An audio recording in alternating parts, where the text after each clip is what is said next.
Por que aplicar a design institucional na produção do seu curso online?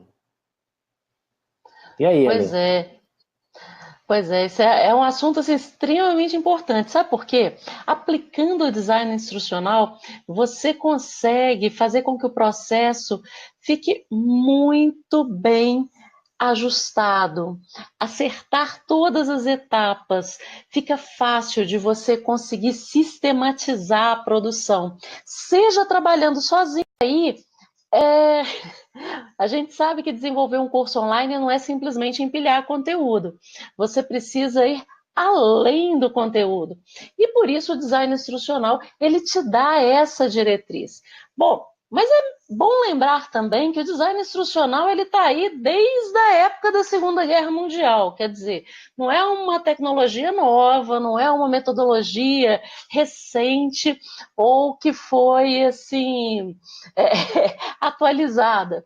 Na realidade, o design instrucional ele veio para sistematizar as instruções programadas que eram desenvolvidas desde aquela época por questões de treinamento.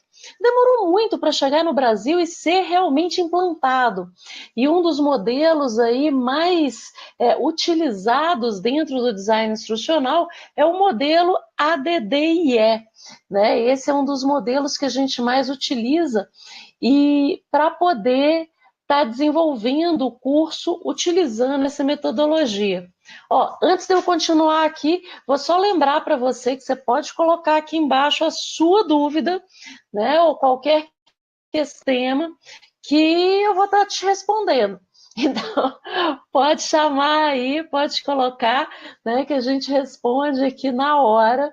E é importante porque esse é um tema que muitas vezes surgem várias dúvidas a respeito, né? E por que surgem várias dúvidas? Porque as pessoas também acham que aplicar o design instrucional, como ele é uma metodologia, traz um passo a passo, é simplesmente fazer, né, cada uma das etapas acontecer.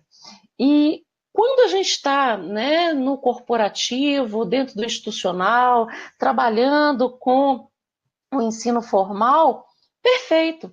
Né? Você tem uma equipe, cada membro dessa equipe assume uma função, então eu posso pegar o modelo ADDIE, né, e trabalhar com ele de uma forma bem assertiva.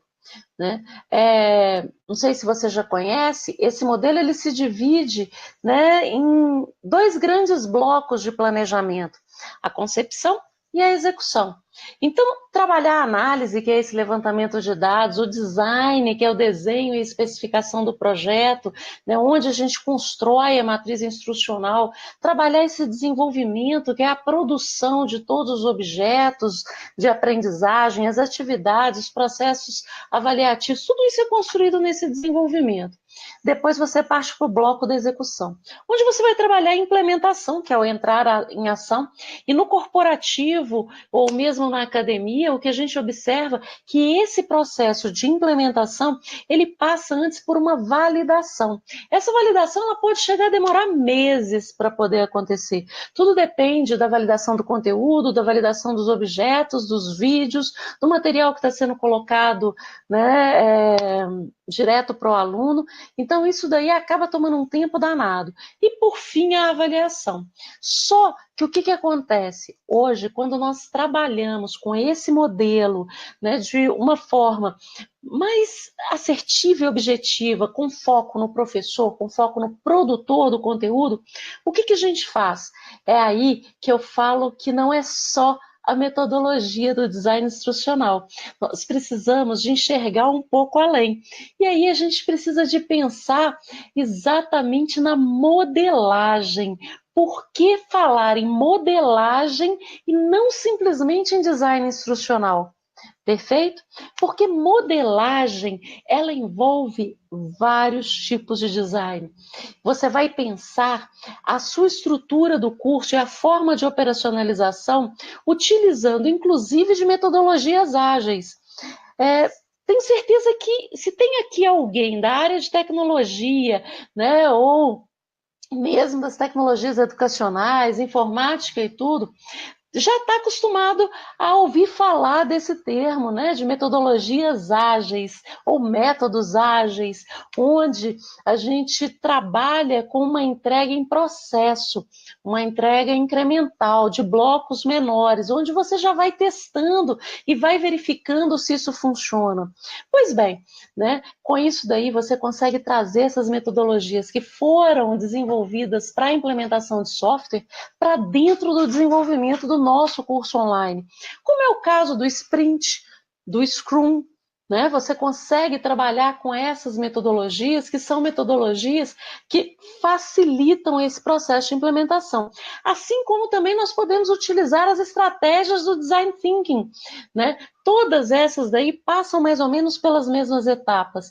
Então, hoje, quando você vai desenvolver sozinho, seja no sistema de equipe, ou que você tem uma equipe muito pequena para poder desenvolver, seja um curso livre, um treinamento, se a empresa, inclusive, é sua e você está desenvolvendo o treinamento para os seus funcionários, o melhor nesse momento é trabalhar com um processo que a gente fala, né, de lançamento de semente. Ou seja, você vai desenvolver o curso e vai começar a implementar esse curso sem que você ainda esteja com ele todo pronto, gravado, desenvolvido, porque isso toma muito tempo, né?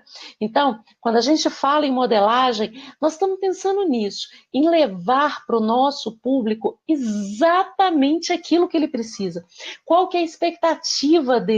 Não é fazer um curso que nós queremos fazer para nós.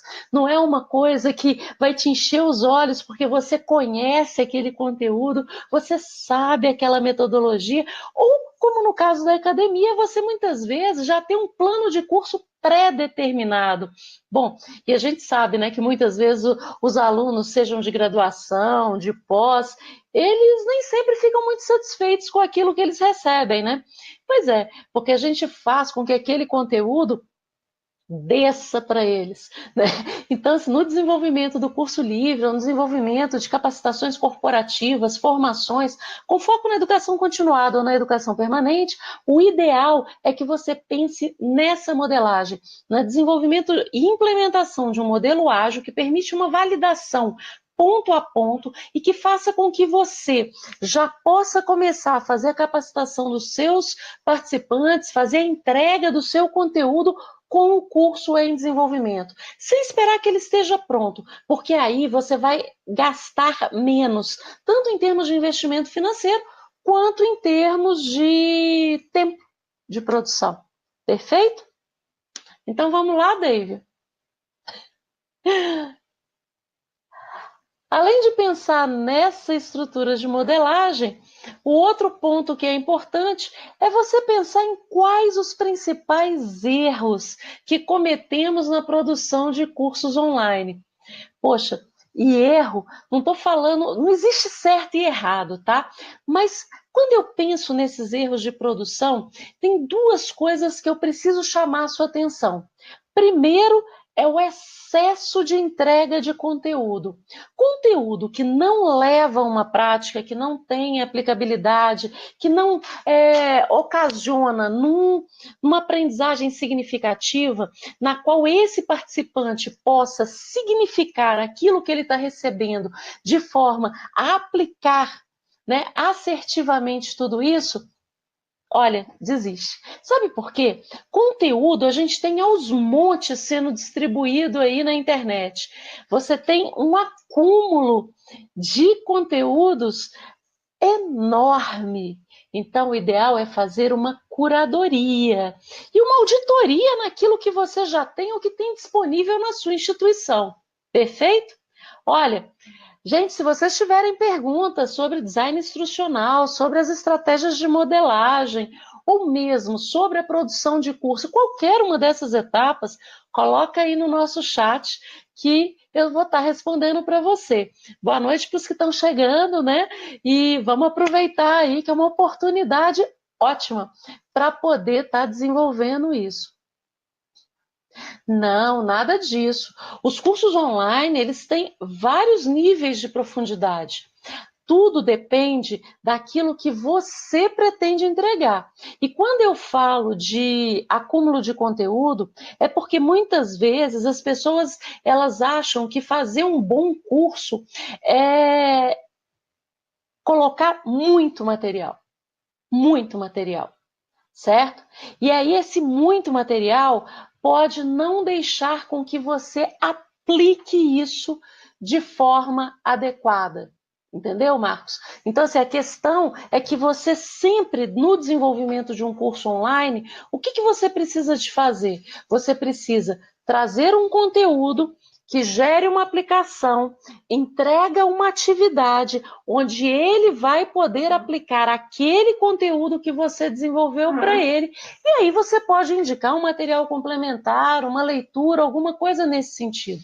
O problema é que, às vezes, as pessoas trazem uma quantidade de conteúdo muito grande que, primeiro, não dá conta do assunto, pode não atender àquela necessidade imediata, porque é isso que eu estou falando. O que acontece? Eu tenho hoje muito conteúdo disponível, e o fato de eu ter muito conteúdo disponível, não significa que eu vá conseguir, né, aplicar isso de imediato. David Marcos fez uma segunda pergunta depois dessa que eu respondi e que eu não consegui capturá-la aqui.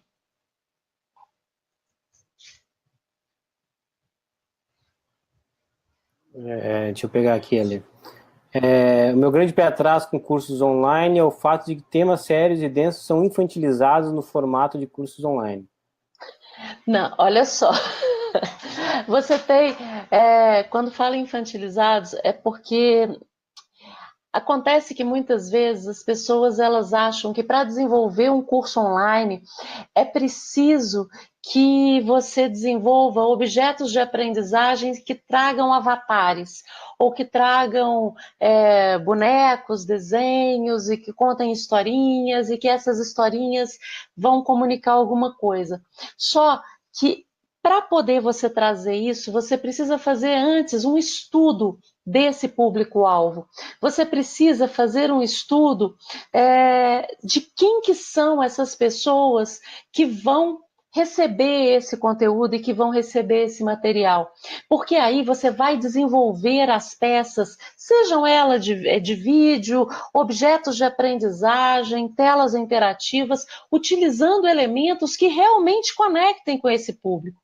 Não adianta nada. E eu entendo isso, tá?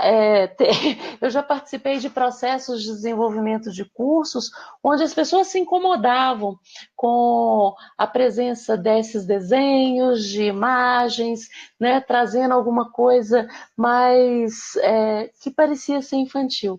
Mas a ideia não é essa. A ideia é que se construa uma linguagem dialógica. Tá? Essa é a proposta. Dentro de um curso online, você precisa ter, né, uma linguagem dialógica numa estrutura onde você conversa com essas pessoas e a partir do momento que você estabelece essa conversa, você consegue capturar essas expectativas. Certo? Então, isso daí facilita bastante, né, o processo de aprendizagem, ok? Bom, e aí, o que a gente tem aí durante, né, esse desenvolvimento do curso? Quando você pensa nesses erros, e aí você fala desse acúmulo, se você tem, né, uma turma que é avançada e que exige mais em termos de conteúdo, é hora de você fazer uma curadoria e disponibilizar para ela, para essa turma, para esse contexto, livros de leitura, filmes, né, vídeos que realmente tragam esse conteúdo na densidade que ela é exigida por esses participantes.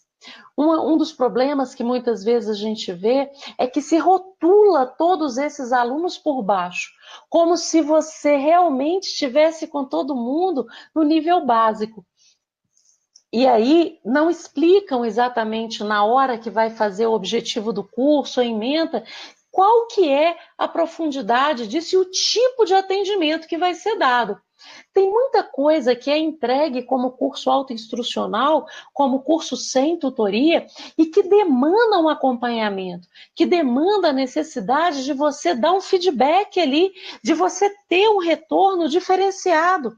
Então, isso daí é uma preocupação, né? Se você quer que o seu conteúdo gere uma transformação, se você quer que esse conteúdo realmente faça com que o seu aluno dê um salto, que ele percorra essa curva de aprendizagem para que ele possa, sim, não só assimilar o conteúdo, mas aplicar esse conteúdo. Quando a gente fala muito na ideia, né, de ser na prática, e aqui a gente, dentro da empresa, né, da Negócios Digitais na Prática, dentro da nossa proposta agora com o Circuito Learning, que é trazer essa aplicação, você precisa fazer com que aquilo tenha sentido para a pessoa.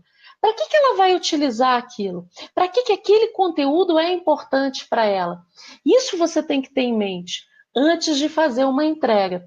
E aí você tem que utilizar a linguagem desse seu público. Não adianta você utilizar uma linguagem rebuscada ou de repente um texto muito bem elaborado, né, com palavras difíceis e com uma estrutura complexa, se as pessoas para as quais você está desenvolvendo esse curso não têm esse perfil, certo? É o que muitas vezes acontece, né? Quando a gente chega, às vezes na universidade ou em cursos de pós-graduação, que eles trazem textos super complexos. Eu me lembro de uma vez um professor que ele distribuiu partes da tese dele na sala de aula e falou assim: eu duvido que vocês deem conta de entender isso daqui. Pois bem, o curso online, como muitas vezes você não tem o professor, não tem o autor ali com você o tempo inteiro, você precisa entregar esse conteúdo mastigado. Esse conteúdo tem que ser trabalhado para que as pessoas saibam onde encontrar as respostas. Aí, Marcos, eu concordo com você, tá? Se o curso ele é voltado para especialistas, não tem sentido ser um curso raso, não tem sentido ser um curso que não exige dessas pessoas e faz uma entrega complexa. Perfeito? Então, aí você tem que, nesse momento, trabalhar quem é o perfil do seu público. E você coloca pré-requisito para que essas pessoas que vão acessar o seu curso saibam exatamente a que ele se destina. Para que ele não seja surpreendido, de repente, com uma linguagem que está além ou aquém do nível dele. E isso sim pode decepcionar, pode trazer, né, alguma outra dificuldade aí, né, e até frustração em relação ao curso. Dave, tem alguma pergunta aí para gente? Tem uma outra pergunta aqui do Ricardo, ele coloca o seguinte: poderia dar uma dica de rampa de aprendizado? Eu só queria dar uma informação também para o pessoal, que de repente não está conseguindo assistir agora, ou entrou e não vai poder assistir até o final, que a live vai ficar aqui disponível na nossa fanpage, né, e vocês podem assistir em outro horário, mais tarde, amanhã, enfim. E todos os comentários e dúvidas que vocês tiverem, pode colocar aqui abaixo nos comentários, que a gente vai responder o mais rápido possível. Beleza? Rampa de aprendizado?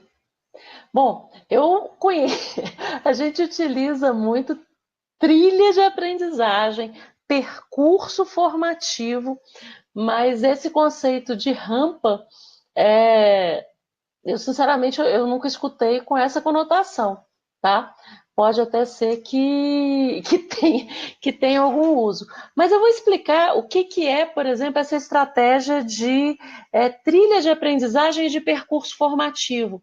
De repente, com isso daí, dá para você ter uma ideia, e é o que eu imagino que seja, a mesma proposta de rampa, na qual você começa, sim, a entregar, né, os conteúdos, mas de forma progressiva.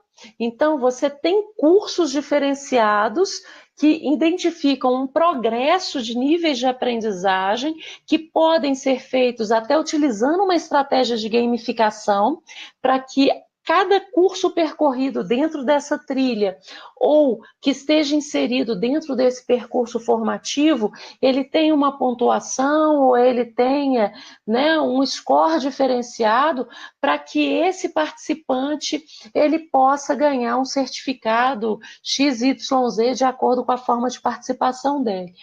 Normalmente, você utiliza as trilhas de aprendizagem ou os percursos formativos, tanto no caso das capacitações corporativas, quando você tem vários conteúdos isolados que a pessoa precisa de aprender para ter uma formação mais completa para a área onde ela atua no trabalho, ou também quando você trabalha você tem um marketplace de cursos, e aí esse marketplace, ele vai trabalhar com etapas. Então, para cada uma das etapas de um processo de aprendizagem, você tem um curso diferente, e esse curso representa um ponto nessa trilha. Perfeito? Mais alguma pergunta aí, Dave? Tinha umas outras perguntas do Marcos. E agora teve mais uma que eu não captei aqui. Teve uma pergunta agora aqui do Thomas. Para profissionais de alto desempenho, o curso à distância deve ser elaborado de forma diferenciada?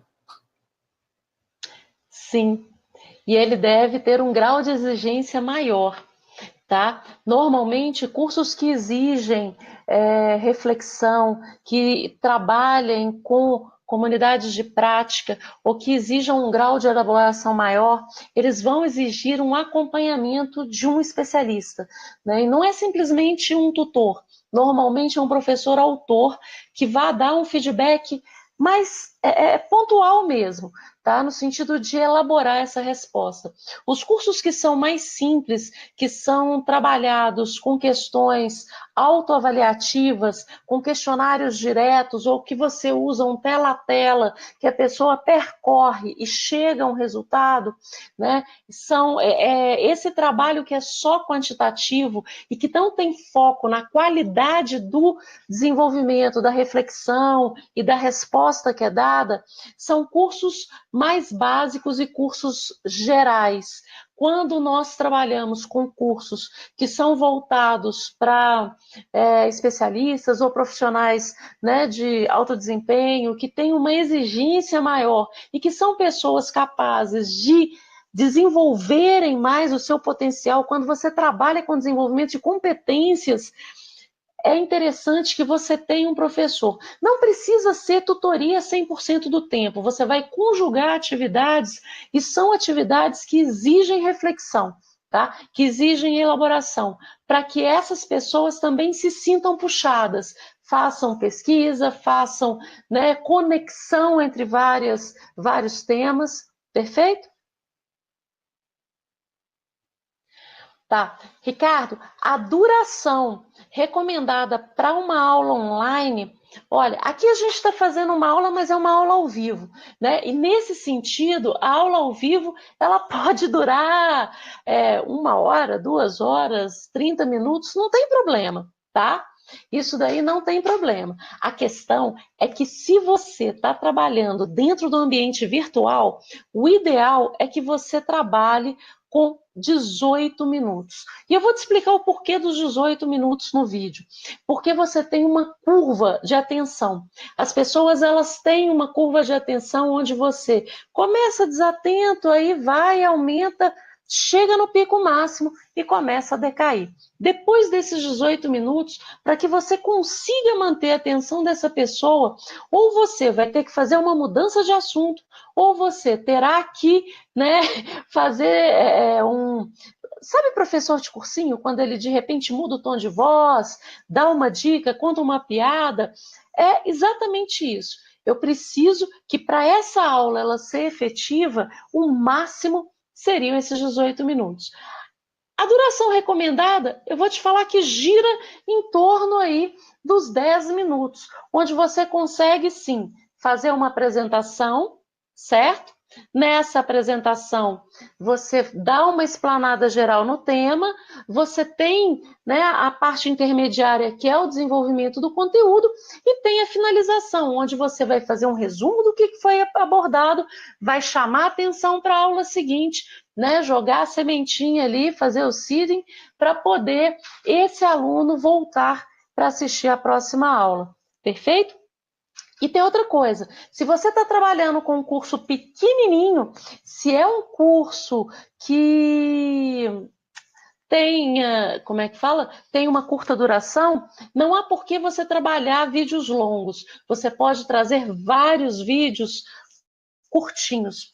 O problema é que você tem que utilizar uma dinâmica diferente para construir esses vídeos. Porque se você vai disponibilizar, vamos supor, 6 vídeos de 3 minutos, ao invés de um vídeo de 18 minutos, não faz sentido você fazer a apresentação, resumo e tudo para cada vídeo de 3 minutos. Perfeito? Então, é uma questão de estratégia.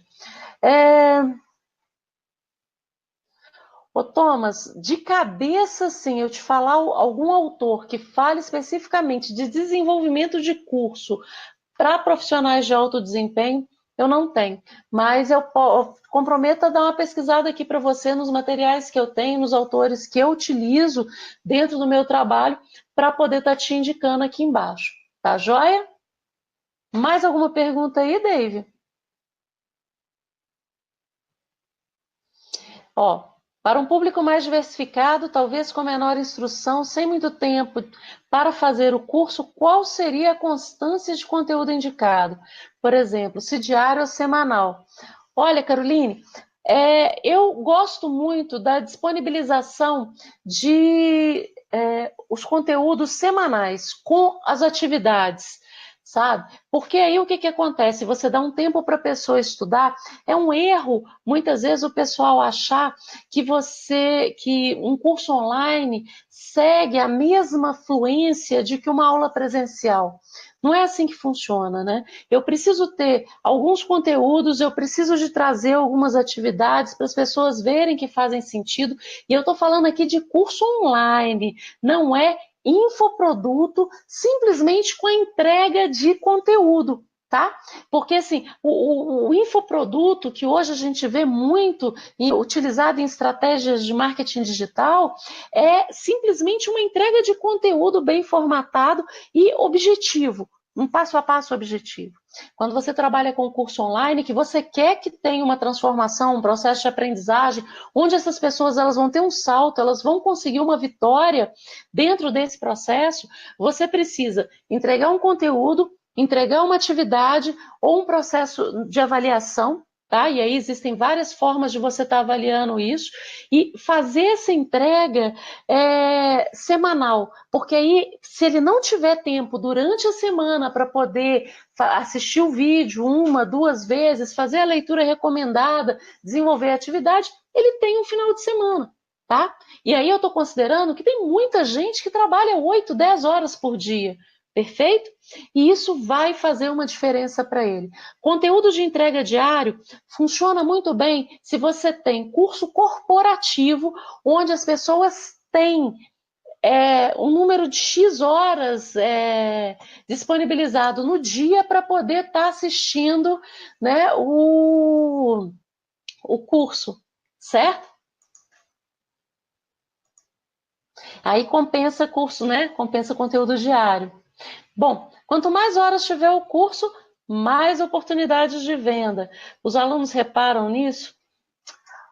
Olha, Giovanni, nem sempre, tá? E a questão não é nem só a questão das horas, porque você pode também desenvolver um curso com muitas horas e, como o Marcos até estava falando ali, o conteúdo ser raso, tá?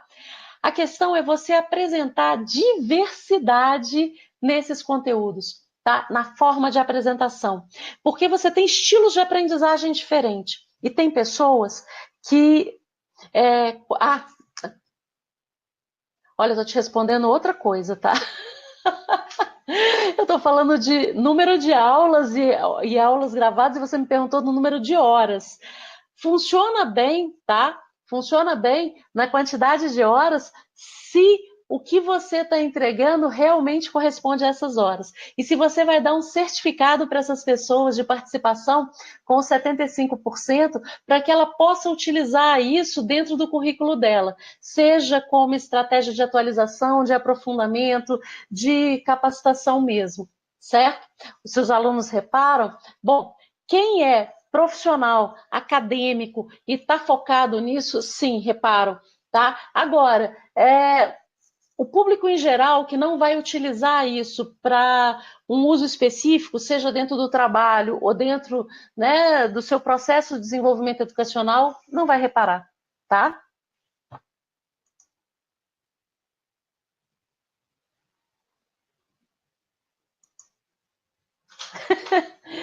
Para a implementação mais efetiva de um método de treinamento, de um ticket médio de 2, 3 mil, você apoia o uso de material impresso enviado em casa do aluno e mentorias nas três Mentorias. mentoria. Ah, tá. Mentorias nas 3 primeiras semanas. Bom, com certeza, tá, Samuel? Na realidade, o material impresso, eu vou te dizer que não faz grande diferença, não, tá? Porque o que vai acontecer? Você tem aquelas pessoas que realmente gostam de ter o papel. Talvez valha mais a pena enviar um livro. Mas a mentoria, sim, porque esse acompanhamento personalizado e diferenciado é o que faz a pessoa se engajar no restante do curso. E mesmo que ela não esteja acompanhando as aulas, só de você dar aquela puxada durante as 3 primeiras semanas, você já consegue que ela dê uma alavancada. Mas aí você realmente tem que dar essa assistência, tem que dar uma cutucada para que a pessoa consiga dar os saltos que ela precisa. E o formato de curso você tem aos montes, dos mais variados possível. Isso, olha, eu estava falando exatamente disso. Então, no mesmo curso, você pode ter diferentes formatos de entrega de conteúdo, eu preciso manter um padrão. Não é questão de você manter um padrão. Você pode fazer entrega de diferentes formatos e mídias. Você pode optar por um conteúdo e entregar ele no sentido de ter vídeo, no outro onde você trabalha material digital, e aí esse digital na entrega de PDF ou na entrega de texto, áudio no sentido de podcast, isso vale a pena.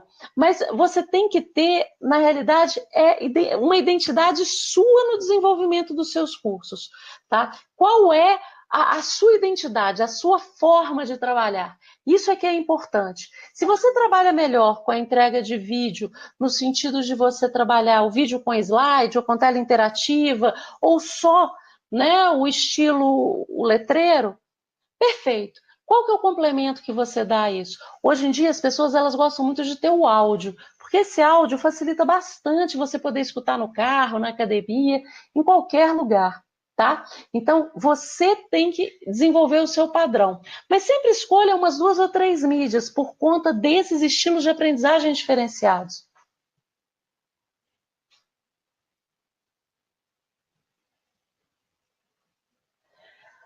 Bom, deixa eu só, antes de eu responder a próxima, Valéria, só ver como é que está o nosso conteúdo aí e o tema. Dave, qual que era o último tema que a gente estava trabalhando?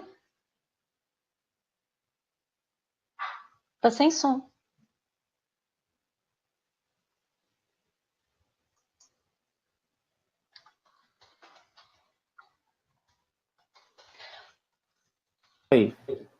Quais os principais erros que cometemos na produção do curso online? É isso? Ok. Só para a gente fechar esse primeiro aqui, que é óbvio que a gente está falando de uma série de estratégias, só para a gente fechar, e aí eu passo para o próximo, tá joia? Bom, o que a gente tem em termos de desenvolvimento de conteúdo, tá? E o que a gente tem em termos de desenvolvimento de curso? Antes de você fazer o planejamento do seu curso, Dá uma olhada na sua matriz, vê se essa matriz está alinhada com a expectativa desses seus alunos. Faz um trabalho de forma que você tenha, não entregue logo de cara um curso muito grande. Faça como se fosse essa escada, de forma que o seu aluno ele tenha a oportunidade de receber primeiro um conteúdo menor, para depois receber um conteúdo mais consistente, certo? Com isso, você vai avaliar essas pessoas que estão chegando. Corre o risco de, na hora que você libera o curso, você atrair pessoas que não são do perfil para aquela turma. Né? E aí eles podem se frustrar em relação ao conteúdo. Então faça uma pesquisa antes, entregue algumas aulas, entregue algum material separado para que essas pessoas consigam se identificar e verificar se realmente aquele curso é para elas, certo? Então isso daí é importante, ok? Que você faça para poder conseguir ter um resultado mais interessante aí dentro desse processo. Perfeito? Então, isso daí vale a pena dar uma, como é que fala? Dar uma calibrada. Com relação aos formatos de entrega, olha, você pode pensar em vídeo, em áudio, em PDF, em telas. O que você tem que levar em consideração não é só, né, a questão de quem é, qual é o conteúdo do seu curso e o tanto que você vai aprofundar nele. O ideal é que você perceba o que o seu aluno espera de você e como esse aluno espera receber esse conteúdo de você. Isso é que vai realmente fazer uma diferença grande aí na hora da implementação desse conteúdo. Perfeito?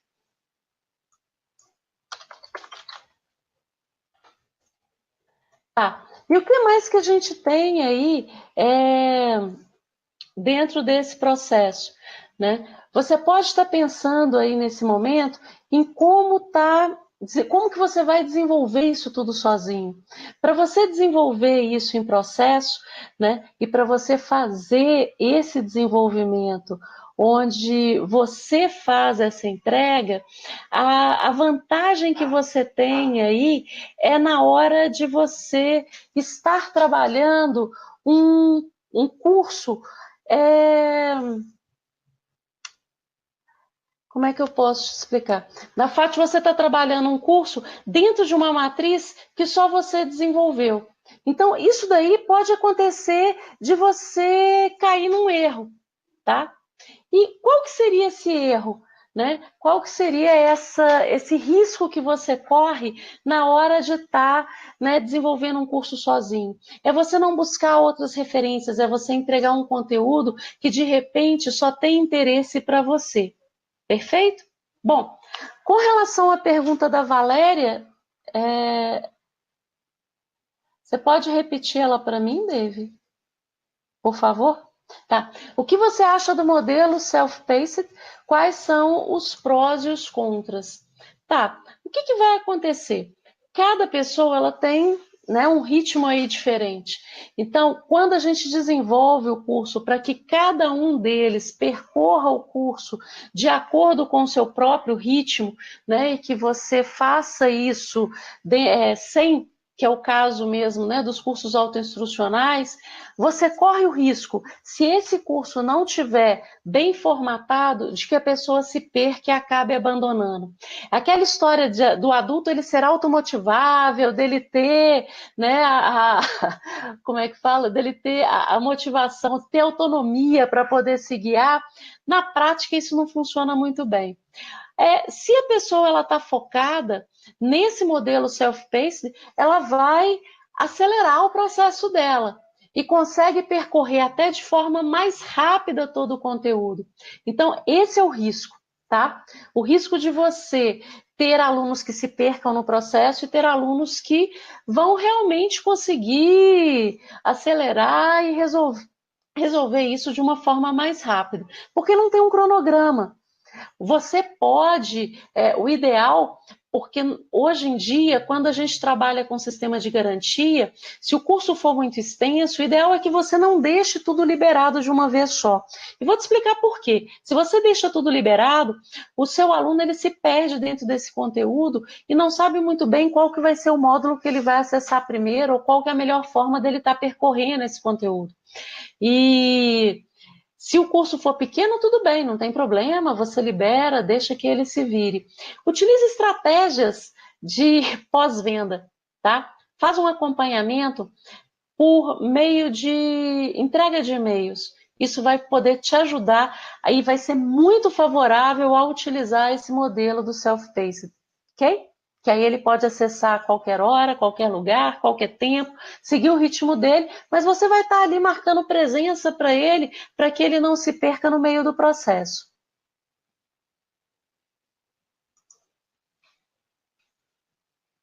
E hoje em dia é um dos mais utilizados, né? Não dá nem para fugir disso.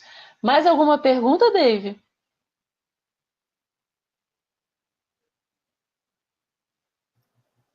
Tem mais algumas perguntas aqui, sim, Lê. Mas eu acho, será que dá para a gente deixar essas para eu responder no... Acho que segue, depois a gente vê se a gente responde, se não der aqui, que a gente já está passado no tempo, e aí responder depois aqui offline. Perfeito. Não, mas pode ficar tranquilo que todas as perguntas vão ter respostas. Mesmo algumas delas, se eu achar que tem alguma coisa mais para acrescentar, eu volto aí e coloco a resposta, ninguém vai ficar sem resposta. Né? Qual que é a importância de você estar trabalhando essas estratégias de modelagem? Quando você vem, né, com a modelagem do curso, você faz uma combinação de diferentes tipos de design. Regra geral, você vai pegar cursos onde você trabalha só o design instrucional, onde você trabalha só o design thinking, ou onde você trabalha só estratégias de mediação, ou onde você trabalha só processos de avaliação. E isso não é um desenvolvimento, né, da modelagem de um curso. Você tem que pensar em todas essas estratégias e da forma como elas permeiam e que vai ser mais prático você agilizar o seu desenvolvimento. Poxa, veja bem, aqui a gente teve vários exemplos de pessoas perguntando de cursos gerais, né, cursos para atender um público mais básico, curso para você atender um público mais especializado, avançado, estratégias de cursos autoinstrucionais, cursos com acompanhamento de mentoria ou de uma tutoria ativa. E olha que a gente nem falou de metodologias ativas, nem falou de estratégias de combinação de mídias e de diferentes formatos, onde essas metodologias ativas elas vêm à tona, certo? Hoje em dia as pessoas elas não aceitam mais, né, simplesmente ficar ali parada e engolindo o conteúdo. Né? Esse momento já passou. A gente vive hoje um momento onde nós, enquanto produtores, professores, coordenadores, gestores de curso, precisamos pensar nesse processo de modelagem de forma que esse participante ele consiga ter uma vitória com o curso, ele consiga passar para um próximo nível.